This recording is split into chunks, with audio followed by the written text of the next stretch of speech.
Will the negotiations between 5 plus 1 and Iran on nuclear dispute succeed? A day remains before the planned negotiation on April 14, 2012 between Iran and its 5 plus 1 nuclear nemesis. A heated debate is raging through the international media with opinions ranging from total failure to a hopeful success. Some have questioned the seriousness of the US given that the demands listed on President Obama's so-called message to Iran's supreme leader, supposedly delivered through Turkish Prime Minister Erdogan, are seen as unrealistic.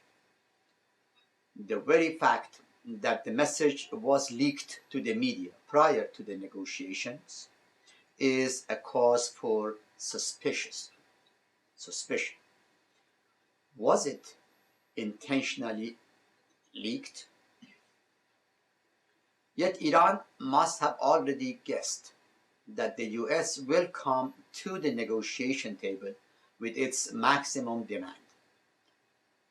Therefore, it is no wonder that Mr. Saeed Jalili, Secretary of Iran's National Security Council and its top nuclear negotiator, has ignored the US demands and instead emphasized that Iran sees the upcoming negotiations as a great opportunity for cooperation. Meanwhile, he has emphatically said that the experience of the past 33 years indicates that the language of pressure and intimidation will never work with the Iranian nation. What can make a break in the deadlock is a strategy focused on respectful dialogue and cooperation.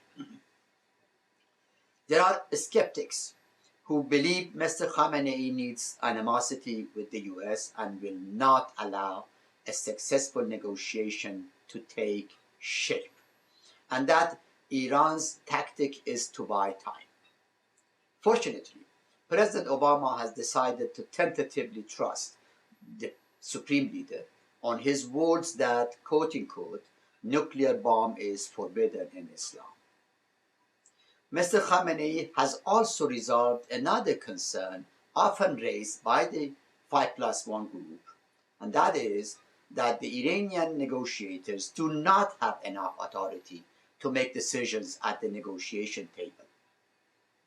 Mr. Khamenei has for the first time indicated in a letter to Mr. Jalili that he represents Iran as well as the Supreme Leader.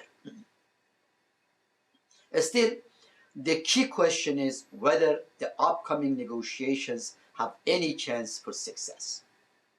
The answer can only be tentative, as the situation has become complicated while the time pressure is high. Under these circumstances, it will be unrealistic to expect a miracle. Therefore, the expectation should be lowered to the point of a good faith and meaningful, sustainable negotiation.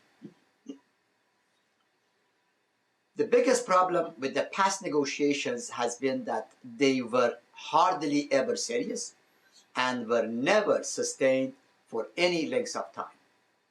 More significantly, if these negotiations were to help reverse the trend toward a possible war, they should be considered successful. The lack of meaningful and sustainable negotiations has been a key factor in making the US increasingly move forward further toward more pressure on Iran, assuming that the pressure policy will make Iran bend. Yet it is this pressure policy that has in the past blocked such negotiations, and its continuation will make Iran resist more and more.